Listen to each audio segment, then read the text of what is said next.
Bismillahirrahmanirrahim.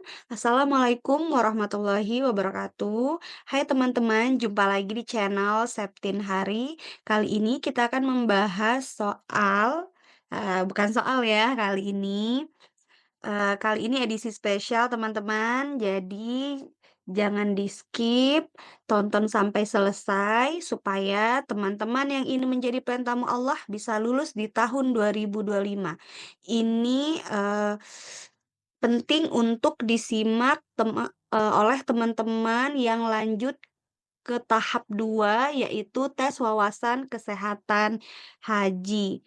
Jadi teman-teman jangan lupa di-subscribe dulu, di-like, komen, share, dan bunyikan loncengnya supaya channel ini bermanfaat, terus berkembang, dan saya bisa semangat untuk membuat konten.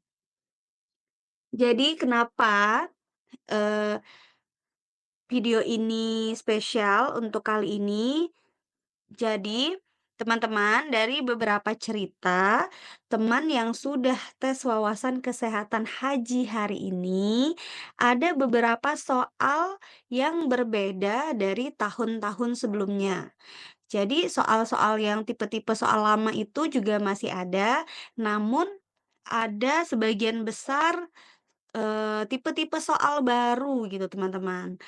Nah, jadi teman-teman yang belum tes wawasan kesehatan haji harus simak video ini sampai selesai karena ini akan sangat membantu teman-teman supaya teman-teman punya gambaran bagaimana tes wawasan kesehatan haji tahun 2025 ini. Nah, karena sebentar lagi ini sudah memasuki jadwal-jadwal untuk tes wawasan kesehatan haji. Nah, saya tidak punya, soal persisnya teman-teman ya, karena secara itu kan, soal yang, tidak bisa di-share gitu ya. Eee, intinya begini teman-teman, saya, mendapatkan gambaran gitu ya, saya tidak punya soal persisnya bagaimana, tapi saya punya, gambaran bagaimana tipe-tipe soalnya dan, ini akan sangat membantu teman-teman supaya teman-teman tahu dan bisa memperdalam, eee, poin-poin yang akan saya jelaskan nanti setelah ini. Jadi supaya teman-teman bisa lebih siap untuk menghadapi tes wawasan kesehatan haji. Oke, kita mulai. Nah, yang pertama ada soal tentang BHD katanya begitu ya teman-teman. Jadi soal tentang BHD ini mungkin udah ada di beberapa soal, sebelum-sebelumnya, di tahun-tahun sebelumnya ya, tentang bantuan hidup dasar ini. Nah, mungkin teman-teman, baca lagi tentang tujuan BHD ini apa saja, langkah-langkahnya apa saja, apa yang harus dilakukan saat menemukan orang yang tidak responsif, dan lain-lain. Mungkin ini lebih ke kasus nanti ya teman-teman, tipe-tipe soalnya, seperti itu ya. Kemudian yang kedua tentang heat stroke. Nah, memang tidak dijelaskan tentang, soal persisnya bagaimana, tapi lebih kepada, kalau tidak salah tata laksananya apa begitu ya yang ditanya gitu. Nah, jadi ini kita bahas sedikit tentang heat stroke ya. Heat stroke atau sengatan panas. Apa itu heat stroke? Jadi heat stroke atau sengatan panas adalah suatu kelainan pada tubuh yang disebabkan karena terpaparnya dengan udara panas yang tinggi, yang menyebabkan meningkatnya suhu tubuh atau hipertermi bisa mencapai 106 derajat Fahrenheit atau 41,1 derajat Celcius, disertai dengan kelainan fisik dan neurologis. Begitu ya teman-teman. Nah, untuk diagnosisnya ini, sengatan panas ini teman-teman ada 3. Yang pertama yaitu heat exhaustion atau lelah panas begitu ya. Jadi heat exhaustion ini gejalanya sama dengan gejala dehidrasi atau kekurangan cairan. Nah, apa saja gejalanya itu kulit panas, kering, lemas, haus, pusing, lelah, mual, pucat, nafsu makan menurun, disorientasi ya. Jadi lebih ke seperti orang dengan kekurangan cairan gitu ya. Nah, yang kedua adalah head cramp atau kejang panas. Nah, ini adalah tingkat lanjut dari head exhaustion. Suhu badan naik sampai 38 sampai 39 derajat. Dan ada kejang otot atau kaku tangan terutama otot betis gitu ya. Jadi, di sini maksudnya kejang ototnya bisa otot kaki, bisa otot tangan. Nah, biasanya terutama otot betis gitu ya.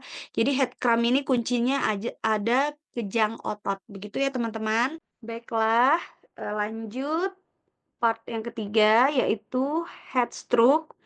Stadium ketiga dari sengatan panas merupakan keadaan gawat namun reversibel dengan gejala hiperpiraksia yaitu suhu di atas 39 derajat Celcius, kulit kering, tidak berkeringat, takikardi, sulit bernapas, halusinasi, confusion, disorientasi, tekanan darah meningkat atau menurun, berbicara tidak menentu atau mengigau, kesadaran dapat menurun sampai koma. Oke, selanjutnya banyak juga, saya dapat gambaran soal-soal tentang Promkes ya. Soal-soal tentang Promkes ini, lebih kepada edukasi ya, edukasi ke jemaah, bagaimana kita, di Mina, bagaimana kita di Arafah, begitu. Jadi, soal-soalnya itu lebih kepada praktikal gitu, teman-teman. Kalau mungkin selama ini yang kita tahu banyak soal-soal yang lebih kepada teori-teori gitu ya, hafalan-hafalan. Nah, di tes kali ini sebagian besar itu soalnya lebih ke praktikal, bagaimana TKH dengan jemaah gitu ya. Jadi ini misalnya, kita bahas sedikit tentang, mabit di Mina, teman-teman ya. Jadi mabit di Mina ini adalah bermalam pada malam hari tanggal 11 sampai 12 Zulhijjah bagi nafar awal dan bermalam pada malam hari tanggal 11 sampai 13 Zulhijjah bagi nafar tsani. Nah, mabit di Mina dilaksanakan setelah jemaah haji melaksanakan mabit di Musdalifah. Mabit di Mina dilaksanakan di bawah tenda dengan jumlah jemaah yang cukup padat. Situasi ini dapat berpotensi menimbulkan masalah kesehatan seperti kelelahan, kambuhnya penyakit kronis, dan penularan penyakit. Nah, ini seperti edukasi-edukasi seperti ini teman-teman, untuk mencegah masalah kesehatan tersebut, maka jemaah haji hendaknya memperhatikan apa yang bisa kita sampaikan kepada jemaah sebagai TKH gitu ya. Jadi, kita sarankan untuk istirahat yang cukup, minum air putih 1 gelas atau 200 mililiter per jam, pakai masker, konsumsi makanan yang disediakan tepat waktu. Bagi jemaah haji lanjut usia dan memiliki penyakit penyerta agar mengikuti nasihat tenaga medis. Nah, untuk mencegah risiko kesehatan saat wukuf, kalau tadi di Mina, ini saat wukuf di Arafah, maka jemaah hendaknya memperhatikan hal-hal sebagai berikut. Yang pertama, menghindari paparan langsung udara panas atau dingin dan debu dengan melaksanakan wukuf di dalam tenda. Jadi ini lebih kepada edukasi kita kepada jemaah, begitu teman-teman ya. Minum air putih minimal 1 gelas, 200 mili tiap jam, pakai masker, konsumsi makanan tepat waktu, pakai masker dan payung pada saat antri di toilet, istirahat yang cukup dengan tidur minimal 6 sampai 8 jam sehari. Bagi jemaah dengan penyakit penyerta agar mengikuti nasihat tenaga medis. Nah, jadi kita, tidak tahu, soalnya seperti apa gitu, teman-teman. Misalnya, jika ingin ke toilet, apa yang bisa kita sampaikan kepada jemaah gitu mungkin ya, teman-teman. Misalnya pakai masker dan payung gitu ya. Jadi mungkin, ini adalah pilihan-pilihan gandanya, hanya kita lihat lagi apa pertanyaan yang, diminta oleh soal gitu ya. Misalnya, bagi jemaah dengan penyakit penyerta, apa yang harus dilakukan gitu ya? Yaitu mengikuti nasihat tenaga medis. Nah, mungkin seperti itu teman-teman, jawabannya gitu ya. Jadi, semoga, materi ini bisa sedikit banyak membantu teman-teman untuk persiapan tes wawasan kesehatan haji. Kita lanjut. Nah, ini tata laksana, misalnya nanti ditanya teman-temannya tata laksananya apa untuk headstroke ini gitu ya. Jadi yang pertama, hindari organ atau bagian badan dari kerusakan permanen. Nah, yang utama apa? Dinginkan pasien. Jadi seandainya nanti ditanya mungkin, hal yang utama yang dilaksanakan untuk tata laksana pasien jemaah headstroke gitu ya, yang pertama adalah dinginkan pasien, teman-teman. Jadi pindahkan pasien ke ruang yang sejuk atau ruang terbuka yang terlindung dari panas matahari dan longgarkan pakaian. Terus berikan air suam-suam kuku atau dingin pada kulit, semprotkan air dingin melalui semprotan air.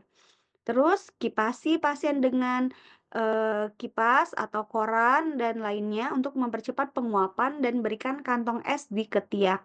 Berikan juga cairan infus garam fisiologis, monitor suhu badan dengan termometer, dan lanjutkan pendinginan sampai suhu badan mencapai normal. Nah, itu ya teman-teman. Nah, komplikasinya apa? Ini, harusnya di bawah ya teman-teman, ini komplikasi. Jadi bisa dehidrasi gitu ya, bisa syok hipovolemik, koma gitu ya. Kemudian, bagaimana cara pencegahannya gitu teman-teman ya.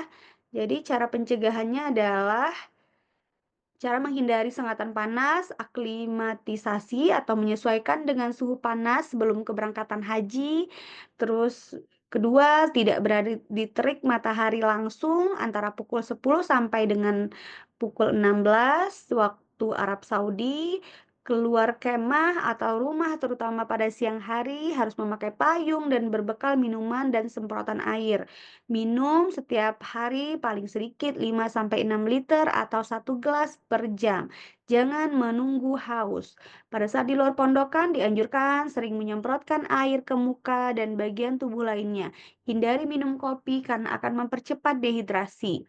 Tidak melakukan aktivitas berlebihan pada saat terik panas. Kemudian usahakan kondisi badan tetap segar, cukup istirahat, dan tidur 6 sampai 8 jam. Pakailah pakaian yang agak longgar agar memudahkan penguapan dan sedapat mungkin berwarna putih. Makanlah buah-buahan segar, gunakan sunscreen untuk mencegah kulit terbakar matahari, gunakan topi untuk menutup kepala. Jika terasa letih, stop aktivitas dan usahakan ke tempat yang sejuk. Nah, jadi teman-teman ini semoga teman-teman bisa resapi setiap poin-poinnya, mungkin di antara poin-poin ini yang akan masuk nantinya ya teman-teman. Misalnya apa yang akan mempercepat dehidrasi? Nah, salah satunya hindari minum kopi. Mungkin seperti itu ya teman-teman. Jadi kita belum tahu bagaimana soalnya persis bagaimana, tapi teman-teman paling tidak sudah ada gambaran soal tentang headstroke ini ya teman-teman. Oke, terima kasih. Apakah kita akan lanjut bahas gambaran soal-soal yang lain? Nah, sebelum kita lanjut, coba komen di bawah lanjut kalau mau, bahasan ini kita lanjutkan. Tapi sebelumnya jangan lupa di-subscribe dulu ya teman-teman. Terima kasih, semoga, bisa bermanfaat untuk teman-teman yang akan tes wawasan kesehatan haji tahun 2025. Terima kasih. Wassalamualaikum warahmatullahi wabarakatuh.